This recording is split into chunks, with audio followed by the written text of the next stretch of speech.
So maybe to start, talk about like the metaverse as a whole, not just Facebook's vision for it. What is getting you excited and what makes you nervous? Three parts to this question, so I'll kind of bucket them. The first, what do I believe the metaverse is? I think, like a lot of other things in this emerging world, no one fully knows what the metaverse is going to look like. For me, I think about it quite simply, and it's really just us bringing together a few different key technologies, different platforms, places users are consuming, and bringing them all into one ecosystem. It also is going to connect the digital world with our physical world in, I think, a very big way. Now, specifics on what that all looks like, again, I think it's a little bit TBD.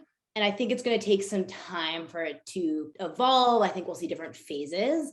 Facebook's vision is certainly one of them. I think that on the Facebook side specifically, from a business standpoint, really smart what they're doing. I personally don't want there to be one player that owns the metaverse. And that's essentially what they're trying to do, right? They're bringing digital currency and payments, AR, VR, the social layer, NFTs, all of it under their umbrella. I think that's scary from a control and kind of, if we think about like a monopoly standpoint, especially when Facebook has shown that at times they are making decisions based off profits. In my opinion, with technology, I listened to this awesome, do you know Ezra Klein? Yeah. Ezra Klein, I forgot the name of his podcast, but he interviewed this man who wrote a book called The 41 Questions That We Should Ask Ourselves About Every Piece of Technology. And it's fascinating. I haven't read the book, I just listened to the podcast, but it's questions like, he uses examples like the light bulb, like rudimentary technology to more complex technology like AR. I believe we've now learned that these emerging technologies have a negative impact on the human brain and society. It doesn't mean we say buy technology and we go live in the Stone Ages, but I think whoever is building the metaverse has a responsibility to proactively be researching what it means for our children, for future generations, etc. And I have some concerns if Facebook's going to do that. I also just get really jazzed about disruption and innovation, and I love startups and people succeeding and winning. And I want to make sure we have that competition and there's a multitude of players. So kind of my POV on Facebook.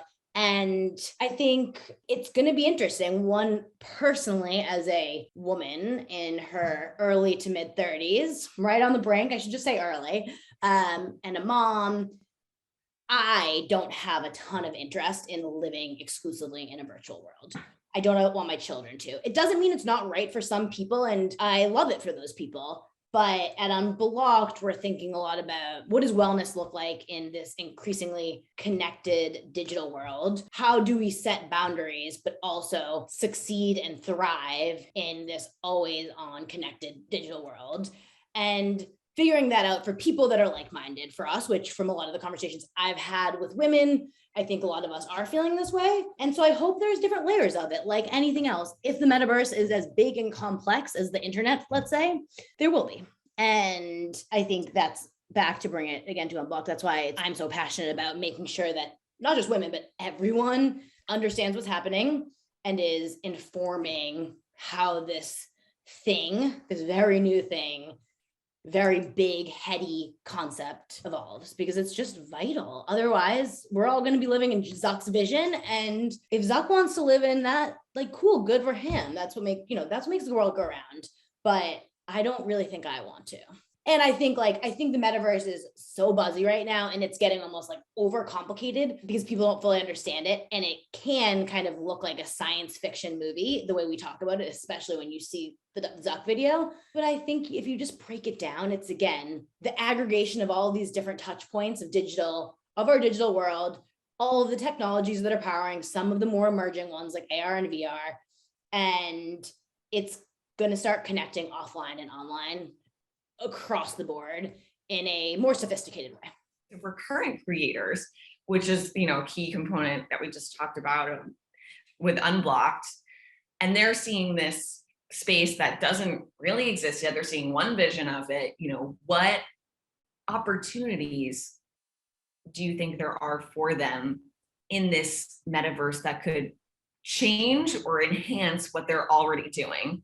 I think we're already seeing it, because you have to remember the metaverse is the early stages of the metaverse are Discord, the communities and the governance and how places like Discord communities are working, NFTs, smart contracts. It's redefining how humans collectively collaborate, and the smart contract component specifically, which powers NFT, and kind of, I think about it in a lot of ways as like the lifeblood of everything within the blockchain ecosystem from a kind of code standpoint. That's giving individuals, regardless of what you do, the ability to have their own control, whether it be ownership or, you know, logic that they want to apply to something, a digital asset, etc.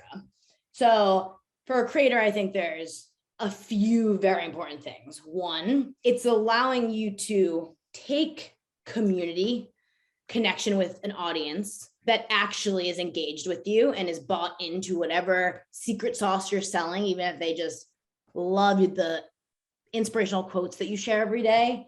It's allowing you to connect with them in a deeper way and collaborate. So they now have the ability to not just say, hey, I'm going to share my opinions and thoughts with you, and we're going to communicate comments in the DMs. They now can interact with them in a way and say, hey, if you buy my newsletter, I will give you X, Y, and Z for investing in me and believing in me. And just, it allows them to connect in a stronger way, in a different way, more sophisticated, and provide more value to them on the other side in a way that they define value, the creator. And that's a really key thing, because currently the platforms that these creators were all living on, they're the ones that are saying, this is where the audience is, this is how the platform works, and these are the tools you have to provide value to your audience, whether it be in the form of video or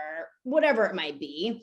And I think it gives you back the control. And one thing that I often say with Unblocked and how we have always thought about partnering with anyone we work with, I believe that individual creators, entrepreneurs, small business owners, whatever it is, if you're successful, you know who you are, you know who your business is, you know what value looks like because you understand your audience, because you actually give a fuck about them, and you know what you need to be doing to best communicate with them, provide value, be it in the form of what you're selling to them, what you do with them, whether it's events, IRL meetups, etc. There's so many things you can do. That's the fun of it. So that's one area, is it's going to give you them much more control.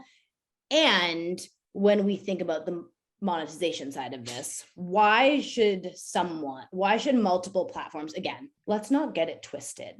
What's going to be really interesting here, and I haven't fully figured out where I land on this, because I think the people running these big tech companies are brilliant. I don't know how they win with their current advertising revenue model. They're doing all the things, all of them are doing all the things. They're offering all these new creator monetization tools. Google launched the biggest creator advice education platform ever. That's not a coincidence. They're doing it because they have to do it because of how everything's evolving. But what I haven't quite figured out is what happens to their bottom line. Because if you're letting the user, who is their product, Facebook monetize off of you and I as a user consuming the content. If they're allowing me to pay the creator directly, that takes away from their revenue.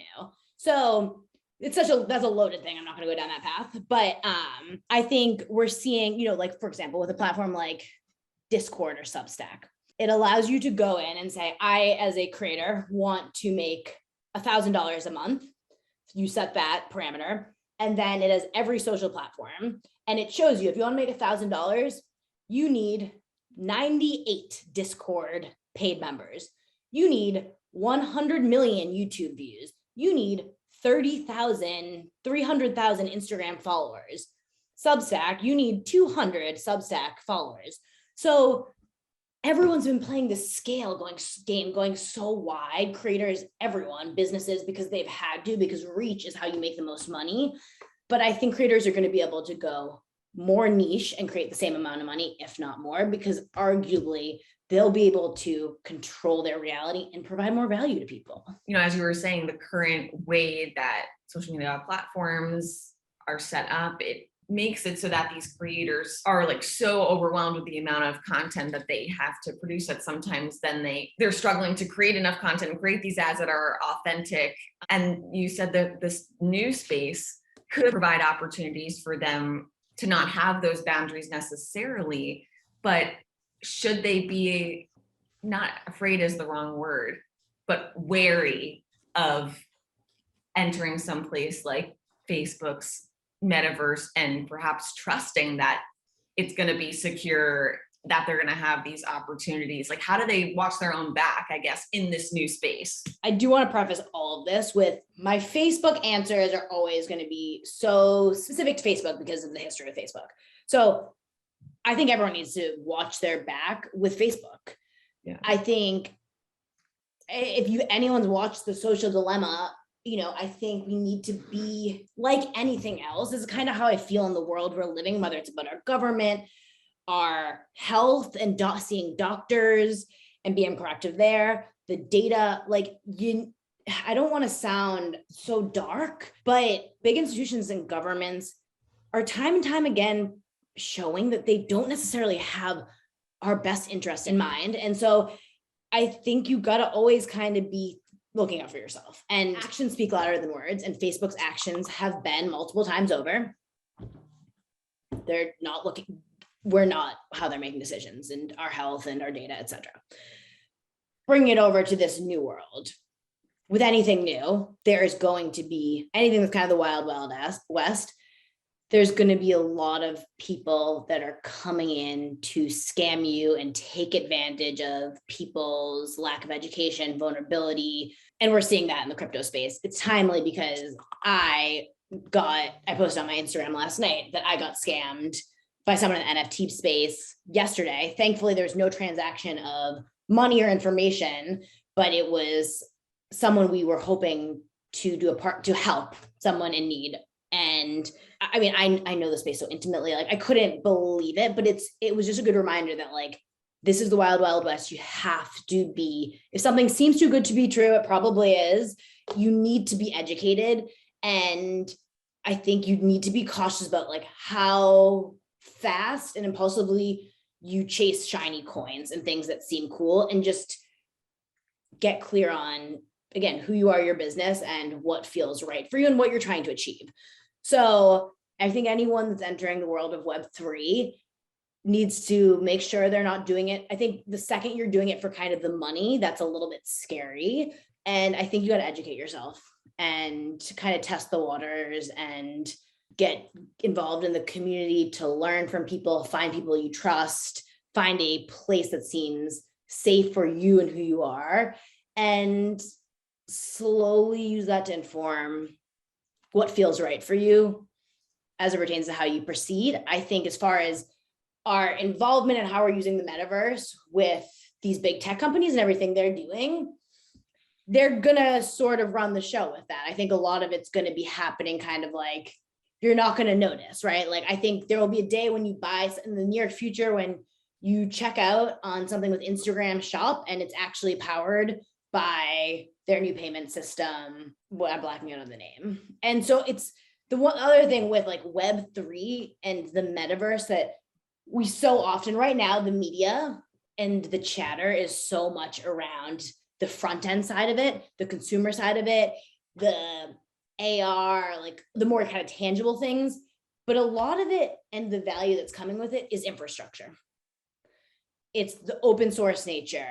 It's the decentralized nature. It's the technology that's powering it and the differences between the databases, the data structure, a lot of that more nerdy stuff that's just allowing this new front-end reality to be possible and creating a, very collaborative, open source, owned by the people world. So that was actually such a good segue into what I wanted to talk about next, which is, so say I'm like, I'm somebody who's not familiar with the space and I'm hearing about this metaverse now, and I'm like, I want to start getting involved now. Like I want to start understanding this now. And then aside from the educational tools coming from Unblocked, which everybody should definitely use when the time comes, how can I, and you said it's already starting now, like the opportunity is already here.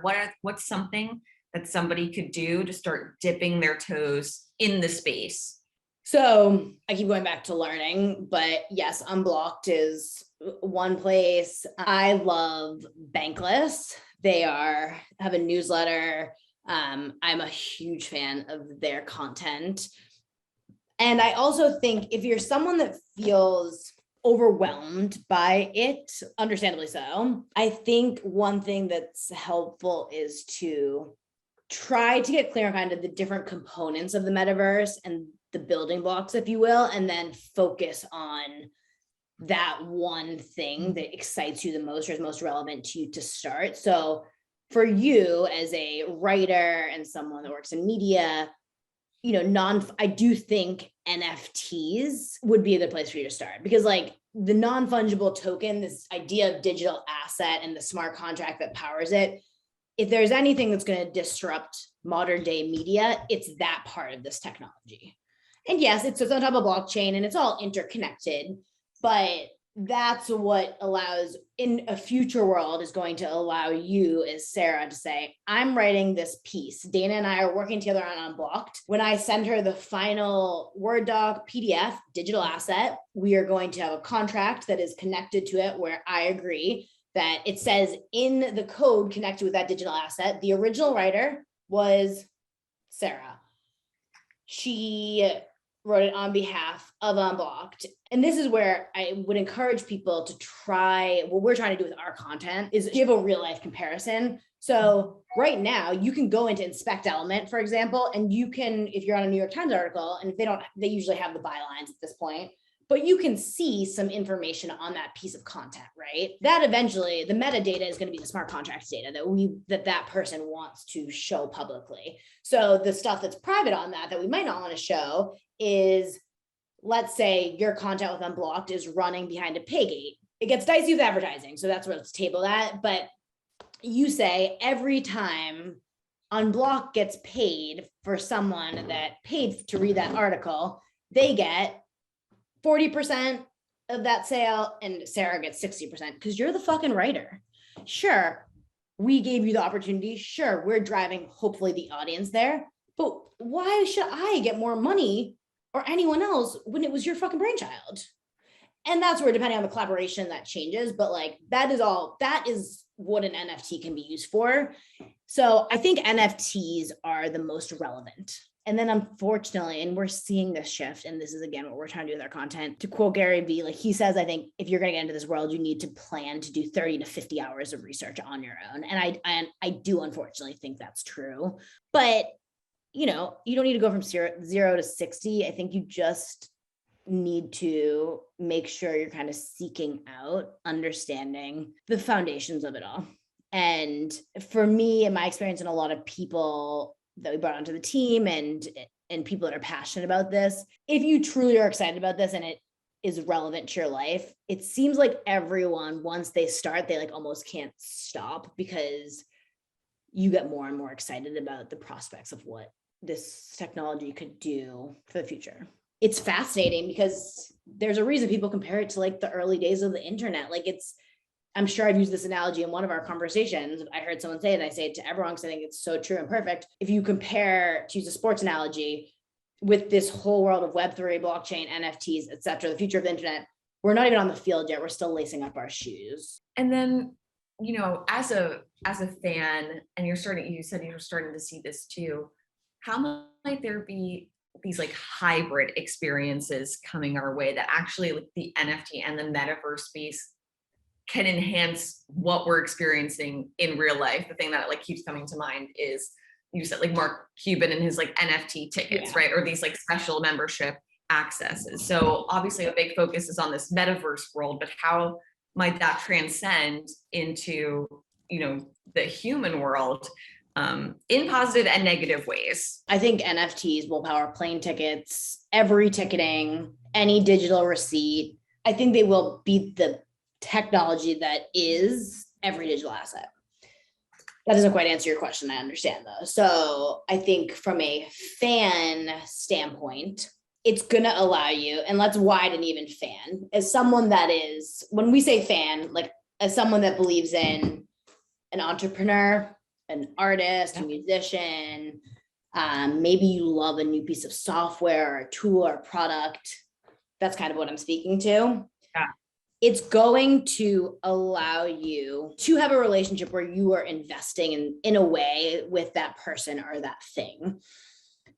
Because the person that you are fangirling or fanboying will be able to say, hey, Sarah, you bought my first album, you found my mixtape on X wherever, and you bought the NFT, whatever, however I structure it, you believed in me and bought this first song album.